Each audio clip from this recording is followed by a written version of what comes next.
guys? Welcome back to my channel. This is Guitar Made Easy by Kizito. I hope you guys are good. If this is your first time on this channel, please subscribe and hit the post notification bell so you can be notified whenever I upload. So without further ado, today I'll be teaching you guys about music notes and how to read your notes or how to name your notes on your guitar strings. So I'm not going to take long on this one. Let's just get straight to it. All right, so guys, I'm going to start with the music notes.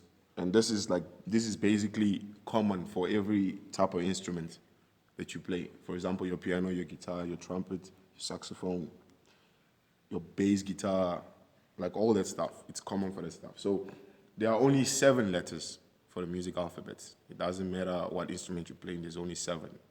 Like, you know how you have your normal alphabets, your A to Z? This one we only have from A to G. So in like all those instruments, right, all we have is our A, B, C, D, E, F, and G. So this is all the music, this is all the notes we have. It's only 7. And they are known as musical alphabets, right?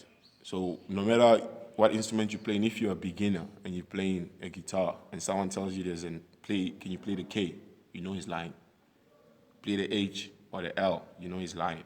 But if he says play the A, he's correct, the B is correct, the C is correct, the D is correct, the E correct, F correct, G correct, A.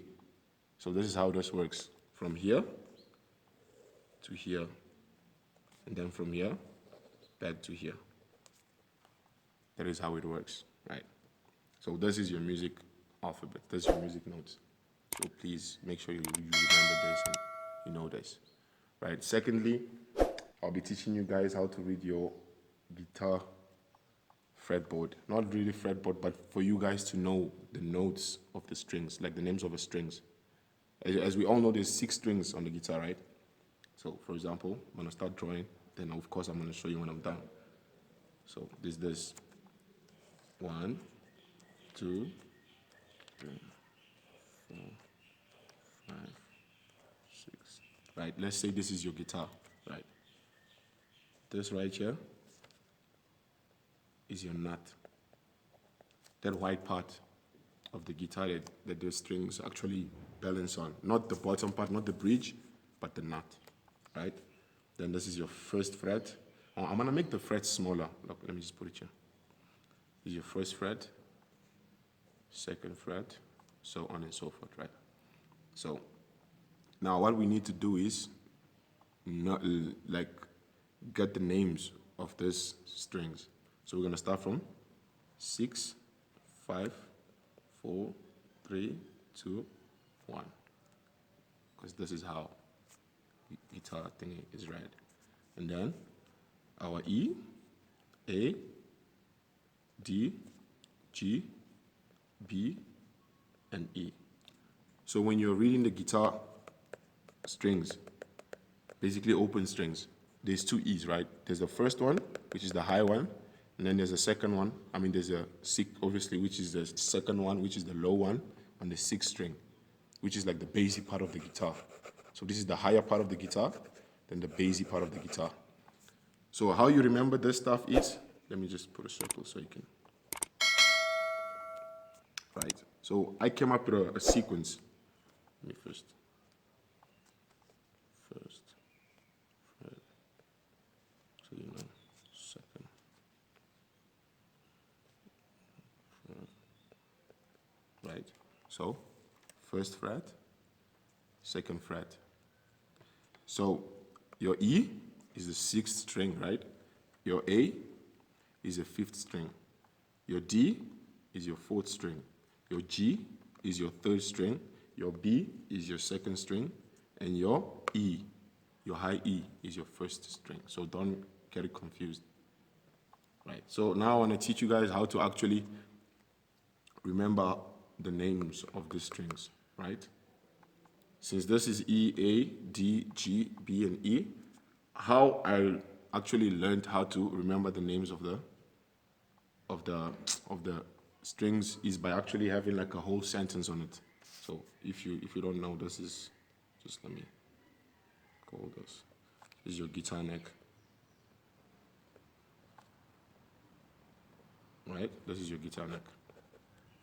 So what we're gonna do is write the numbers from 6 to 1. Let's say we'll start here. 6, 5, 4, 3, 2, 1. Then we do this. Now, what I want you guys to do is to start filling in from string number 6. String number 6 is E. String number 5 is A.